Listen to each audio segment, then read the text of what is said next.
Hello everybody, my name is Tony Grillo and welcome to my channel, Wisconsin Hugs, and there's my wonderful little sidekick DJ, and he likes to think he is the next McGruff the crime dog, and so he also enjoys true crime stuff.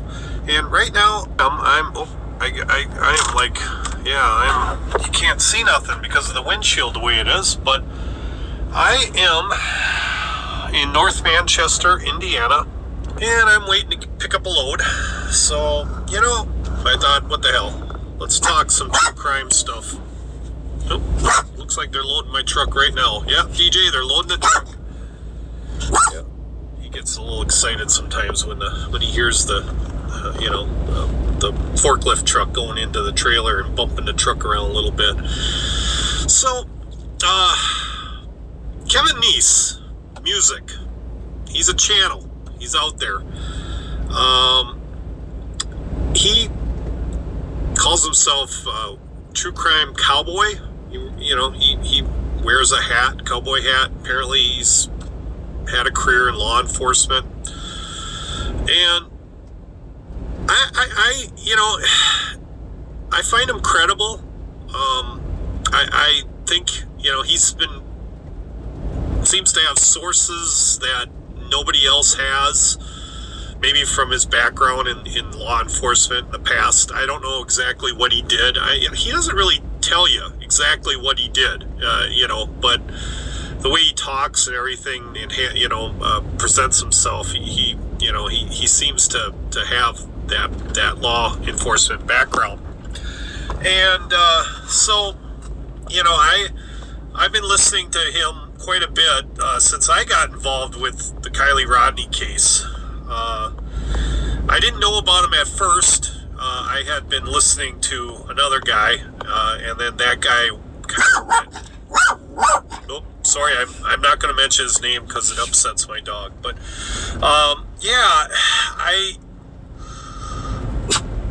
when that guy kind of went off the rails on his rant that one time, I started wondering maybe I need to start listening to some other people, and then that's I started finding other channels to listen to, really good ones out there.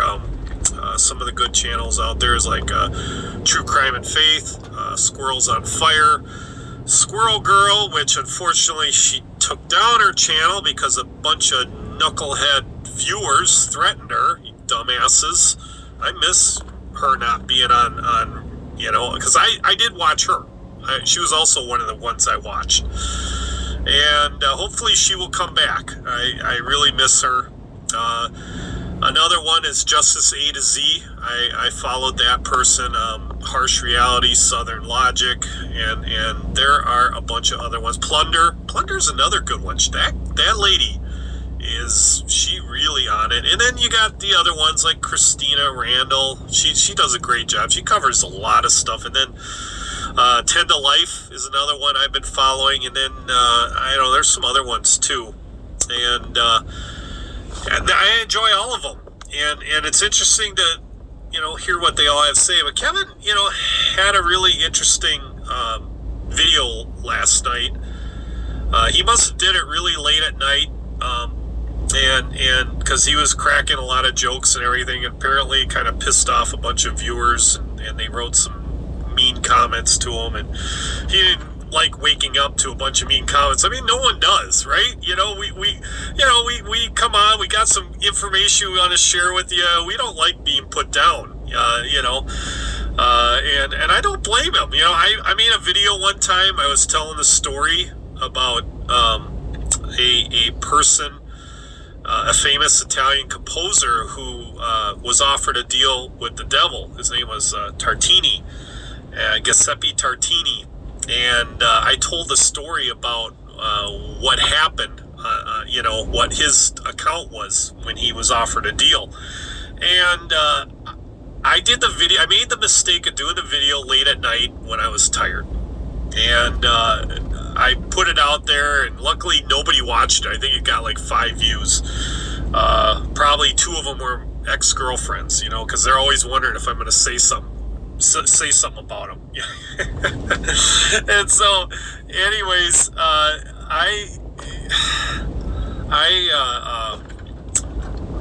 watched that video again when I was wide awake in the morning. I was actually listening to it while I was driving my semi-truck, and I made like 5 or 6 mistakes. I was like, oh my God, the video is horrible, you know, but I put so much work into it. I was like, yeah, I'm not going to delete it. It's only got like 5 views. I'm not going to sit there and redo it for 5 views. I'm just going to leave it up there. I wrote a note in the comments saying that, hey, I apologize for the mistakes I made. And I will never do another video late at night when I'm tired. And I've stuck to that from that moment on. You know, we're all learning. We all do channels. We're all learning.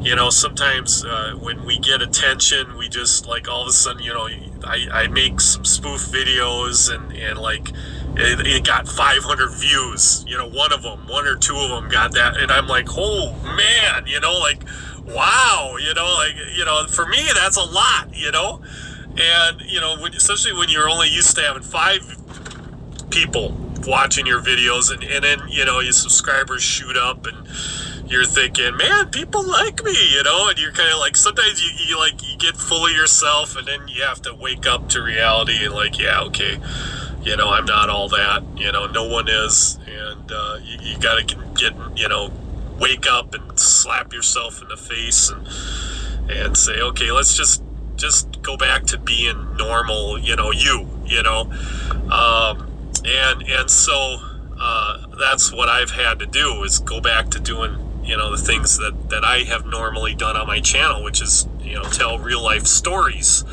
or, you know, and that's what I do. And if anything is made up, I will write the word spoof or story time. You know, if that doesn't appear anywhere in the title, then it's a real story. I'm telling you a real story, and it's like Ripley's Believe It or Not. You can choose whether or not you want to believe it, you know. And so Kevin Neeson, last night, he, you know, if you get that halfway point of his video, then you can get to the meat and potatoes of what I think he even used that word, meat and potatoes, or maybe that was Harsh was talking, and I don't know, but you do get to what point he was trying to make, and he was, I'm going to talk real quick about, I actually wrote it down so I can get it right here.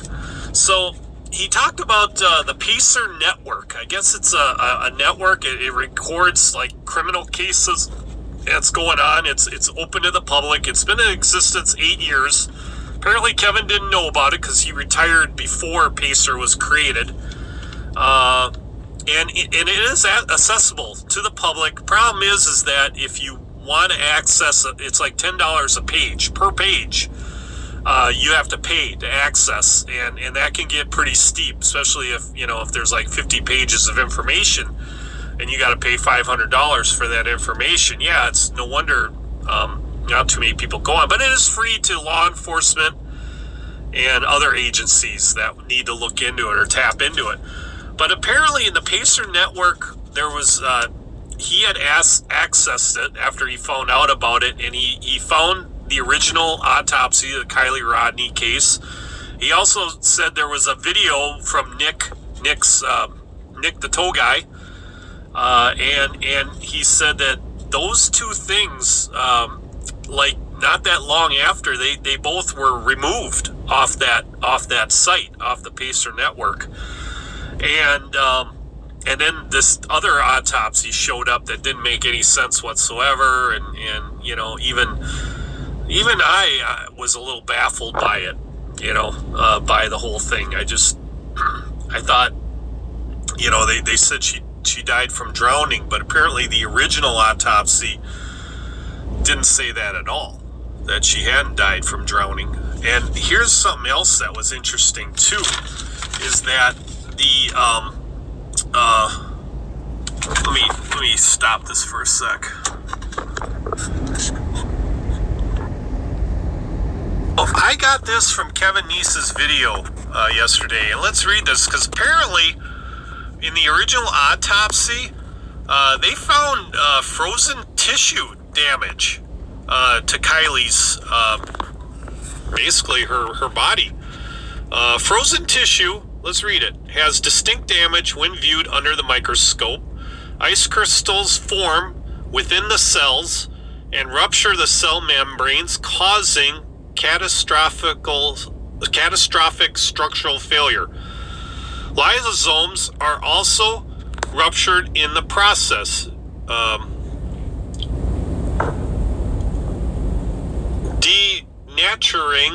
Denaturing many proteins and turning tissues to mush. Okay, when you compare tissues that were frozen to non-frozen tissues, the visual appearance is unmistakable. So apparently she'd been frozen, and that's what this autopsy had revealed, that Kiely had been frozen.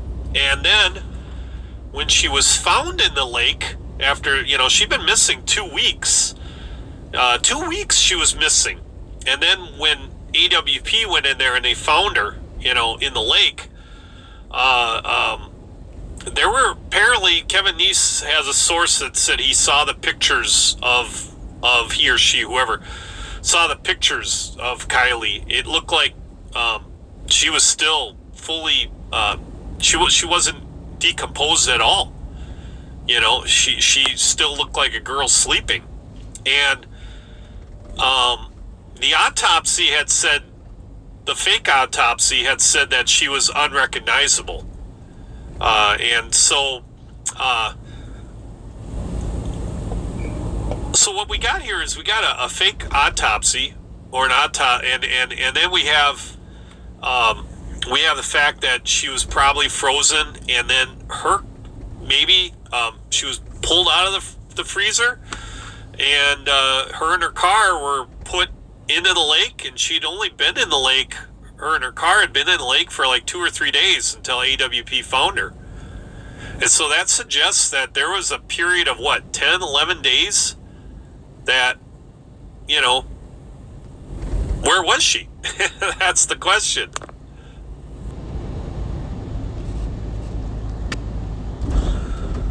So looks like we got some questions about the autopsy, and rightfully so. So also the black box in Kiely's car, usually it records the last 5 trips that were made in a vehicle, and that's how I'm understanding it. That's how Kevin explained it in his video. If you want to go on his video, go on there and listen to how he explains everything himself. But I'm just kind of summarizing what he said. Trip 1, she left Truckee, and she went to Prosser Lake Family Campground. Now, according to the address in Truckee that she was at, she could have been at 3 different places where she left. She could have been at 50/50 Brewery, she could have been at a Thai restaurant, or she could have been at the Drunken Monkey Sushi Bar. Question is was she with anyone? Was she with Mags? Now, Mags has not said anything about going to any sushi bar or anything like that, but we don't know, We don't know. That would be an interesting question. There is no gas stations around that area. There is a hotel, but apparently it's like around the corner. So, I don't know. And then trip 2, she left Prosser Lake and she went home. Now that is interesting. She did go home. Now, this is what the box is saying. So she did wind up going home. Now, did she go home with someone? Did somebody go with her? Make it home? And here's the other thing, there wasn't really much alcohol. They didn't record in the fake autopsy. Well, we can't go by that autopsy anyway. But she made it home, and I don't know if she went home and she brought a friend with her, or if she just went home alone. did something happen at home? You know, did her mom maybe, you know, here's the thing, why, if she did come home, why would her mom lie that she never came home? If her mom did lie, or, you know, maybe her mom, you know, woke up and went and did her stuff and left Kiely to sleep, and then Kiely got up around 9 and took off, you know, I don't know, 9, 10 o'clock, and took off, you know, and that could happen too. That happens a lot, you know, with a lot of, you know, people live in the same house, but they got their separate lives. So we don't know. We don't know. But Nick, the tow guy, said he saw her at Boca Lake with someone, and we're not sure who it is, but he did see her with someone, and around 11 o'clock. It was around 11 a.m. So I think it's like I looked at it, it's like a 36-minute drive from her house to Boca. So she had to have left probably around 10 o'clock or so, you know. So I don't know, maybe she got up around, you know, 9:30 or so and took a quick shower, changed, and then she hopped into her car and went to Boca. I don't know if some guy was with her, and, you know, if she like brought somebody home with her, and then they left her house, you know, left the family house, and they went on a trip to, but apparently they were at Boca. Now, the fourth trip that is recorded off the box, and apparently this is all coming from the Pacer Network information that Kevin Nesse did access. He said this was all on there, on this information. He thinks that information is still available if you want to pay the $10 per page to get to it. But he also said that now the case, Kiely case, has a password on it. So now it's password restricted. So I don't know. I don't know if you can access it anymore or not without a password. But anyways, he said trip 4, they went from Boca to Hobart Mills, which apparently is right on the border of California and Nevada. And so apparently it's a town of well-to-do people. There's not much there, not much excitement. And so he did mention that there might be a meat packing place there, which, you know, he probably would have looked into, because if he saw the autopsy report, it said her body had been frozen. Apparently, the car was there for a while. It was there, and because she'd been missing 2 weeks, so something happened out there in Hobart Mills, or on the way there from Boca after she left Boca. You know, something happened after Nick saw her. Something happened to her, to Kiely. And then trip 5 shows that she left, or that the vehicle left Hobart Mills and it went to Prosser Lake. And one of the things that's very confusing is that the black box with the GPA coordinates, it shows that the vehicle had went to the north side of the lake, but actually her car was found on the south side of the lake when it was found in the water. So everybody's kind of scratching their heads trying to figure out why is that, you know, why is that off? Why is the GPS off on that? Why does it show her going one route when she should have been going the other? And the only thing I can tell you is that I know GPS stuff isn't perfect. The technology isn't perfect, especially around lakes. It naturally assumes if you're by a lake and there's no road in that area, it'll hook up to the nearest road there, and it'll say that you're on that road when you're not on that road. And my only guess is that you know, I've been driving semi-truck a long time. I deal with GPS stuff all the time, and it's not accurate. 100% accurate. No, it's not. It'll get your general locations, but a lot of times it messes up on the exact spot where you are. And I'm thinking that's kind of what happened. I'm thinking that you know, it didn't see a road on the south side, and so it made her appear to be on the north side, and that's what they put the car in. So something, Kiely. So what do we know from all this? Can we take away from all this? What we can take away here is that the autopsy's bogus. That there is something's going on in Truckee, some kind of cover up. I don't know why. I don't know why people would risk their careers to cover this up. You know, I really don't. I don't understand that at all.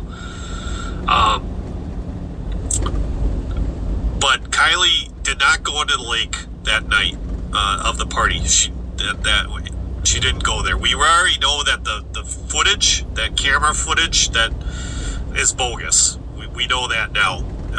And several channels have brought that to light, have done a good job explaining why it's bogus, and now we know it is bogus. But we know that she actually did go home. So we don't know what happened there. Why did her mom say she never came home? I don't know. Either her mom didn't see her, or what, or she's lying. Which may explain a lot of her weird behavior, if she is lying. I don't know. I don't want to call her a liar. I just don't. I'm gonna kind of lean the other way. I'm gonna kind of say she just probably didn't. She went out and did her thing, and she didn't even know Kiely came home. Although if she did go out and do her thing, she would have saw Kiely's car in the driveway. I mean, wouldn't you think? You know, and then she said, "Oh yeah, Kiely's home." Okay, you know. That something doesn't make sense there. Okay, something just does not make sense at that point. And then we know that Kiely's car did go to Boca. Nick was telling the truth all along. Nick, the tow guy, he was telling the truth. He saw her, and there's proof that he did see her. His video footage from his service truck got her vehicle, recorded that information, and he did see her, and that was her in that video. And so she was there at Boca around 11. And so what happened after Nick left her, that is the real mystery. That is what we need to find out. What I hope the FBI will find out. What I hope, you know, and we can't count on the police in Truckee because they already ruled it an accident. We know it's not an accident. So, you know, those people there, those public officials, they've got some explaining to do. They really do. You know, there's some YouTube channels out there that, you know, that hate authority, and this is like one of their channels. This is one of their wet dreams, you know, because you've got something corrupt. There's some corruption going on there or something, and they're just like so excited to expose this, you know. But yeah, there's something weird going on there. So and that's all I got for you. We'll just you know, I'm going to keep following. I'm going to keep watching all these different channels, and I may comment from time to time. I'm not trying to cover the case, people. I think I read somewhere somebody was actually talking about me on another channel, and I just happened to catch it by accident when I was scrolling through the comments. But somebody made a statement like, you know, like, yeah, you know, I claim to cover. I don't claim to cover anything. I just comment. I comment. If I find something interesting, I'm going to talk about it. I find a lot of interesting things all the time. And if I really like something, yeah, I'll cover it. So, all right. But that's all I got for you, everybody. Hey, Wisconsin hugs. You know, I was watching this, and I did forget to mention one thing, and that was the fact that the timestamps for each trip was not revealed, and that was intentionally done by the FBI because this is a current investigation that is still going on. They do not want that information released. So we know that there were 5 trips made by Kiely Rodni's car, but they have not given out the information as far as to the times that those cars made those trips. The timestamps, those are not available.